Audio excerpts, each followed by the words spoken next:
물고기, 혼란. 뭐가 더 빨리 처리돼요? 지금 딱 들었을 때.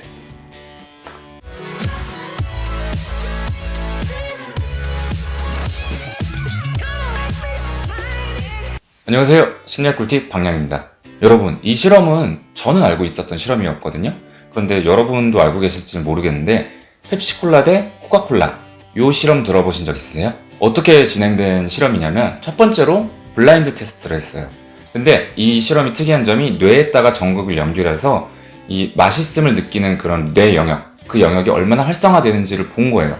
그래서 맨 처음에는 펩시콜라 먹이고 코카콜라 먹이고 그렇게 했는데 펩시콜라가 이겼어요. 그러니까 이 상태는 지금 블라인드 테스트죠.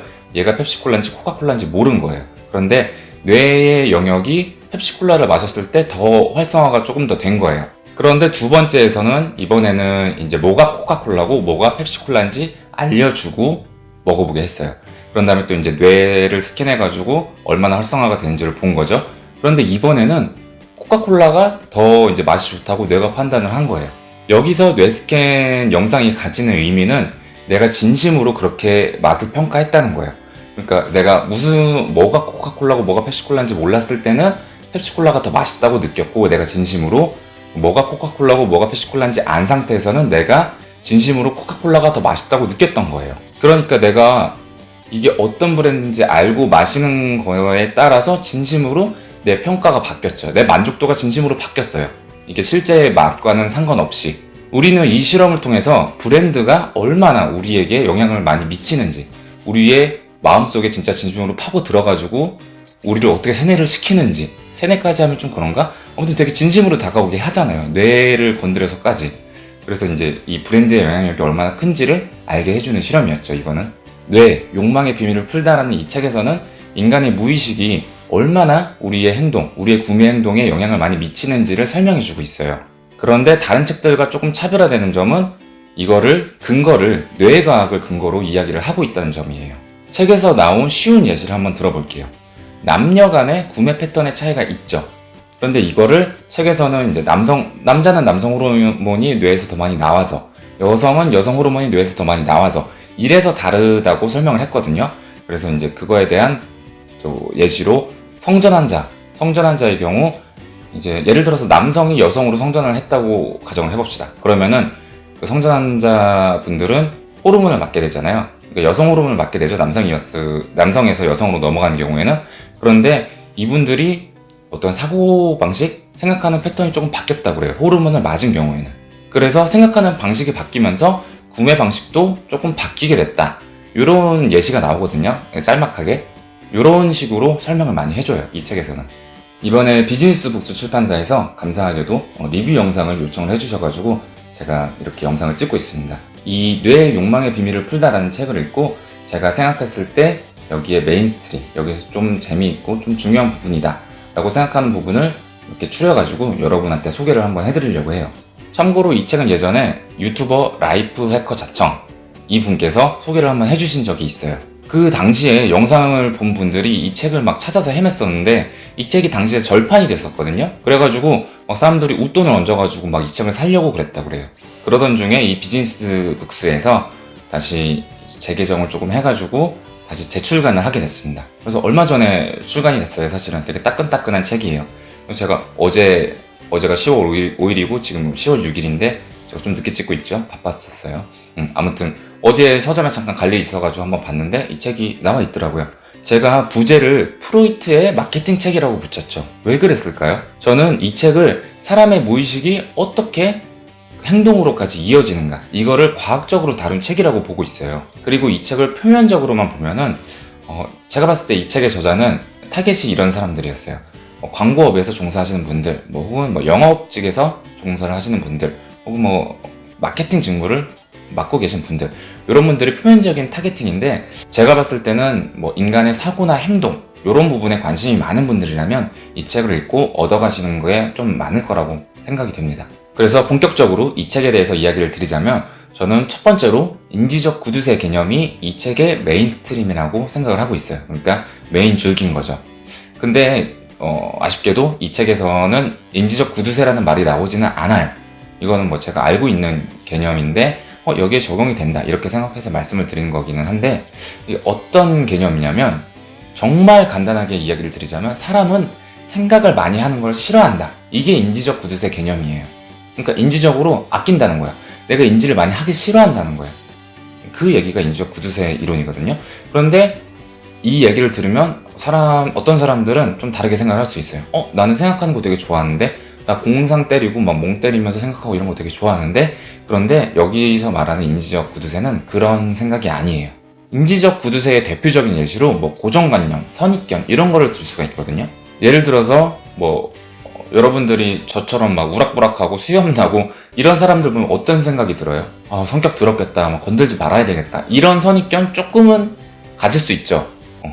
인정해봐요, 솔직하게. 그런데 이거를 내가 인지하기도 전에 그냥 감정적으로 그렇게 생각을 해버려요. 그냥 어디서 우락부락하게 생기고 조금 인상 안 좋고 이런 사람들 보면 사람 성격 더 그렇겠다 이렇게 의식을 하고 생각을 하나요? 아니면 그냥 감정으로 바로 느껴버리나요? 그냥 딱 보자마자 한 1초 만에 약간 이러고 끝난단 말이야.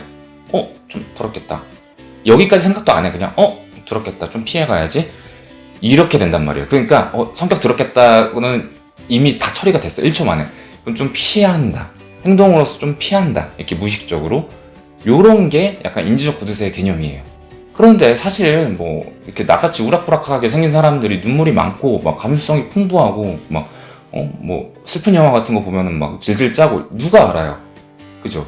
실제로 우락부락하고 인상이 조금 더러운 사람한테 내가 직접적으로 당한 경험이 없더라도 우리는 TV나 영화 같은 데서 맨날 이렇게 우락부락하게 생긴 사람들이 나쁜 짓 하잖아요. 막 누구 때리고 막 깡패 부시고 막 이제 이런 짓을 하니까, 이런 거를 또 간접 경험으로 해가지고 인지적 틀을 형성하게 되죠. 그러니까 인지적 틀이라는 거는 어떤 일종의 프레임이에요. 그래서 프레임을 씌워버리는 거예요. 나도 모르게. 내가 일부러 씌우는 게 아니야, 이 프레임을. 그냥 그런 내가 지금까지 보고 듣고 경험했던 거에 의해서 이렇게 인지적 프레임이 형성이 돼버린 거지. 그래서 그 프레임을 나같이 우락부락하게 생긴 사람한테 씌워버리는 거야. 그냥 나도 모르게. 일부러 그러는 게 아니야. 이런 게 인지적 구두쇠입니다. 자, 여기서 가장 중요한 포인트는 뭘까요? 나도 모르게라는 거예요. 내가 일부러 그러는 게 아니야. 이렇게 우리도 모르게 내 경험에 의거하면 이럴 것이다, 이렇게 인지적 틀을 만들어버립니다. 그리고 행동으로까지 이어지죠. 내가 지금까지 경험했던 내가 지금까지 TV에서 봤던, 영화에서 봤던 이렇게 너같이 생긴 사람들은 조금 인상도 더럽고 사람들 잘 패고 막 이러더라, 이렇게까지 태도나 행동으로까지 이어지게 됩니다. 그런데 방금 말씀드렸듯이 내가 스스로 이렇게 생각을 하고 있는 걸 내가 안다, 모른다? 모르죠. 그래서 무의식이라는 거예요. 이거를 조금 확장시켜 보면은 우리는 특정 선입견을 가지고 어떤 브랜드를 대하고 이제 선호를 하거나 거부를 하거나 이런 현상이 나타납니다. 예를 들어서 삼성에서 노트북을 출시를 했어요. 휴대폰을 잘 만드는 삼성이니까 노트북도 굉장히 잘 만들겠지, 이런 생각 해보신 적 없으세요? 삼성이라는 브랜드에 내가 신뢰를 갖고 있기 때문에 다른 제품들에 대해서도 신뢰가 이렇게 확장이 되는 거죠. 다른 예로는, 반대의 예로는 샤오미 지금은 좀 평판이 좋죠. 그런데 옛날에 맨 처음에 초창기에 들어왔을 때는 그렇게 평판이 좋지는 않았어요. 메이드 인 차이나였기 때문에 우리가 생각하는 그런 메이드 인 차이나에 대한 인지적 프레임이 있죠. 잘 고장날 거고 별로 기대 안 해, 싼 맛에 쓰는 거야, 이런 프레임을 가지고 있죠, 우리가. 그래서 샤오미를 만약에 쓰다가 고장이 딱 나버리면, 초창기에 고장이 딱 나버리면은 중국산이 다 그렇지 약간 요렇게 평가를 한단 말이에요. 근데 이게 웃긴 게 반대로 샤오미를 내가 잘 쓰고 막 몇 년을 썼어, 고장이 안 나. 고장이 날 법한데 고장이 안 나. 그런데 우리는 중국산인데 되게 제품이 튼튼하고 좋네, 이렇게 생각 안 한단 말이에요. 우리가 가지고 있는 그런 인지적 프레임, 선입견이 있기 때문에 우리는 얘가 이렇게 뛰어난 역량을 보여줘도 얘에 대해서 그렇게 생각을 안 해요. 그냥 아무 생각 없이 쓰는 거야. 그냥 안 고장났네 이러고 쓰는 거지.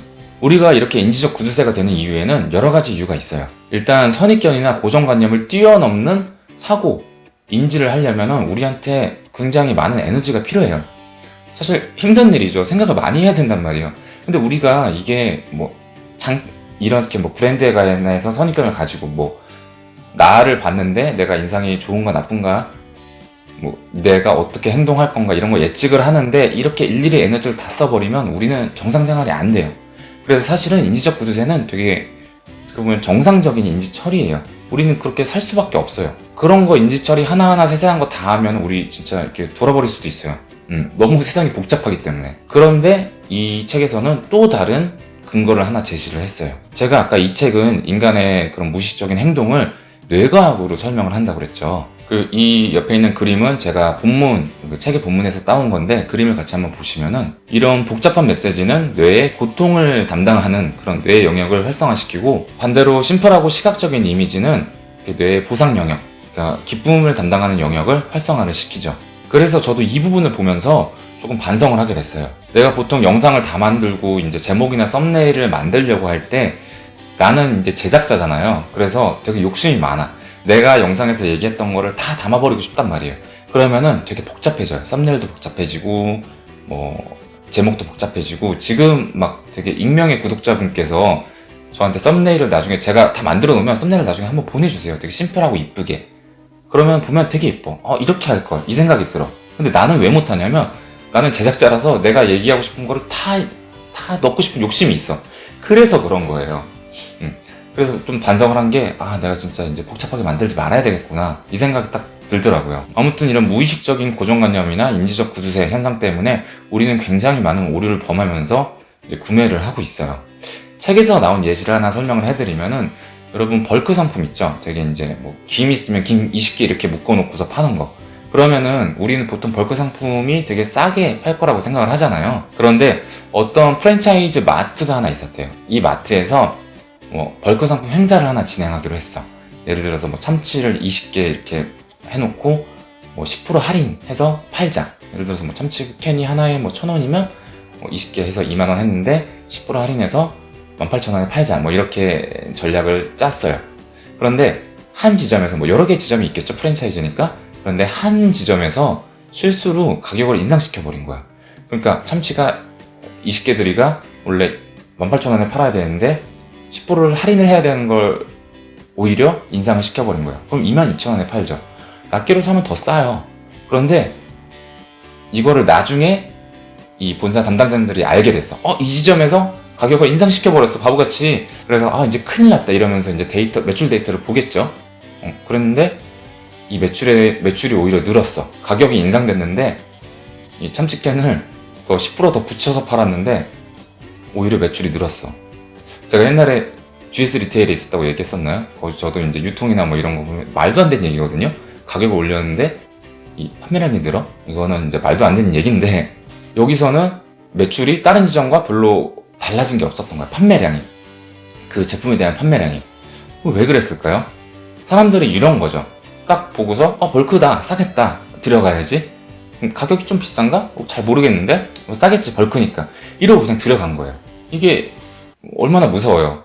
이렇게 무의식적인 인지적 구두쇠 현상이 우리에게 얼마나 강력한 영향을 미치는지 이 책이 이야기를 해주고 있는 거예요. 아까 말씀드렸듯이 제가 이제 파악한 이 책의 메인스트림은 인지적 구두쇠 이론인데요. 사실 인지적 구두쇠 말고도 굉장히 다양한 현상에 대해서 설명을 해주고 있어요. 이 책에서는.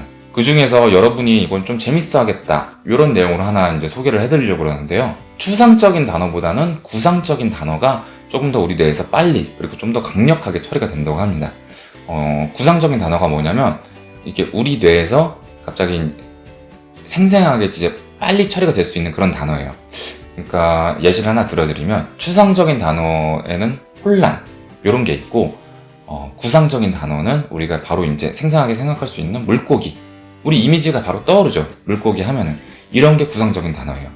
그래서 여러분 생각을 지금 바로 한번 해보세요. 물고기, 혼란. 뭐가 더 빨리 처리돼요? 지금 딱 들었을 때. 물고기를 더 빨리 말해서가 아니라 물고기가 좀 더 빨리 처리가 되죠.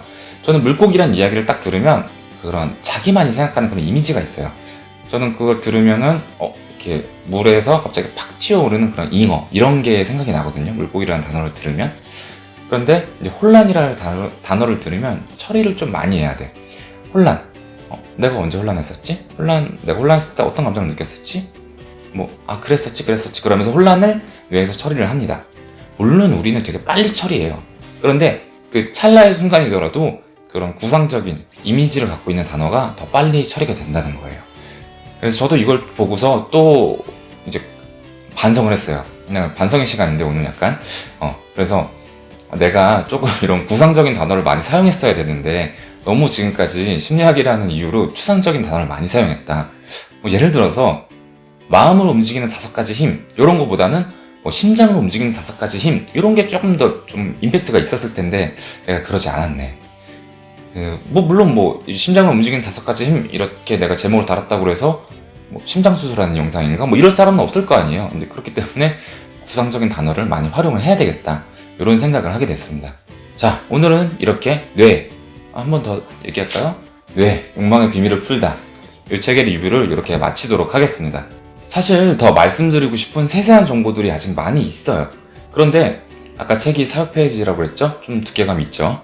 그래서 제가 이야기하고 여러분들한테 전달해드리고 싶은 그런 정보들을 다 얘기하면은 한 2-3시간 될 거예요, 영상이 아마. 그렇기 때문에 오늘은 이렇게 간단하게 소개를 마치고 여기서 인사를 드리도록 하겠습니다. 그럼 안녕히 계세요. 너도 안녕해, 너도 안녕, 너도.